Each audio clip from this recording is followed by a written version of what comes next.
ဒီနေ့2026မှာမိညာလုံးပေါင်းစဉ်းစားခဲ့ရတဲ့ content တွေ develop ဆွဲခဲ့ရတဲ့ design တွေနဲ့ရပ်ပေါင်းများစွာအချိန်ပေးခဲ့ရတဲ့ marketing report တွေကို AI ကစက္ကန့်ပိုင်းတွေနဲ့ပြီးအောင်လုပ်ပေးနိုင်နေပြီဆိုတာကိုသင်သိပါသလားလေ့ကျရှိတာဒါဆိုရင်မင်းရဲ့နေရာအောင်ဘယ်လောက်ထိစိတ်ချရလဲခါသိပေမဲ့လက်ခံရမယ့်အမှန်တရားတစ်ခုကလုံရလို့ဆွေတွေကိုပဲနေ့တိုင်းလုပ်နေတဲ့ဝန်ထမ်းတွေ skill တက်မဖြစ်တဲ့လူငယ်တွေအတွက်ဒီဘက်ခင်မှာနေရာပြတ်ဖို့အရန်ကိုနှီးဆက်သွားပါပြီ။ဘာလို့လဲဆိုတော့ AI ကပုံမြင်နဲ့ကိုတက်တာတယ်ခွင့်လည်းပေးကြမလို့လေ။ဒါပေမဲ့ဒါစိတ်သက်သာဖို့မဟုတ်ပါဘူး။လူငယ်တွေအတွက်ခွင့်လန်းတစ်ခုဖြစ်လာနိုင်ပါတယ်။ဘာလို့လဲသိလား။ AI ဘလောက်ပဲတော့သူဘရောမှလုပ်လို့မရတဲ့ human skill သုံးခုရှိလို့ပါပဲ။ပထမတစ်ခုကတော့ critical thinking ဝေဖန်ပိုင်းခြားတွေးခေါ်နိုင်တယ်။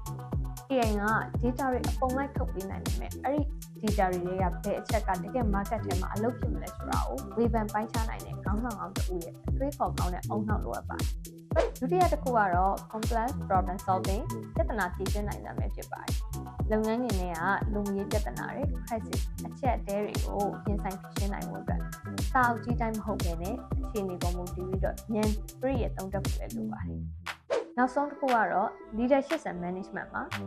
လူတွေကိုစုစည်းဖို့ teamwork တစ်ခုလုံးကို motivation ပေးပြီးတော့ goal တစ်ခုလုံးစီကိုရအောင်သွားဖို့ဆိုတာကတော့ AI ဘယ်လို့မှမလုပ်နိုင်တဲ့အရေးချင်းပဲဖြစ်ပါတယ်။အဲဒါကြောင့်ဒီဘက်ခင်မှာ AI နဲ့အတန်ရှင်းတန်ခြင်းတဲ့လူငယ်တွေအနေနဲ့အလုပ်တစ်ခုရဲ့အသက်ပညာတစ်ခုရဲ့ပုံမှာပဲထိုင်ပြီးတော့ခုနေလို့မရတော့ပါဘူး။ဒါကြောင့်ဝန်ထမ်းစစ်မဲ့ရှိသေးတယ်ဆိုရင်တော့မှ account manager တွေ executive တွေတွေးသလိုမျိုး strategic view ရှိတာမှတန်ဖိုးရှိတဲ့တယောက်ဖြစ်လာမှာပါ။ဒါကြောင့်လူငယ်တွေအနေနဲ့ real world business management နဲ့ leadership skill တွေကိုခုကလေးက upgrade လုပ်ထားဖို့လိုအပ်နေပြီနော်။ AI ကိုကြောက်နေမဲ့စာ AI ကိုစိတ်ခိုင်းနိုင်တဲ့ခေါင်းဆောင်အောင်တယောက်ဖြစ်ဖို့ခုပဲ Amazon College မှာ business program တွေကိုစုံစမ်းလိုက်တော့နော်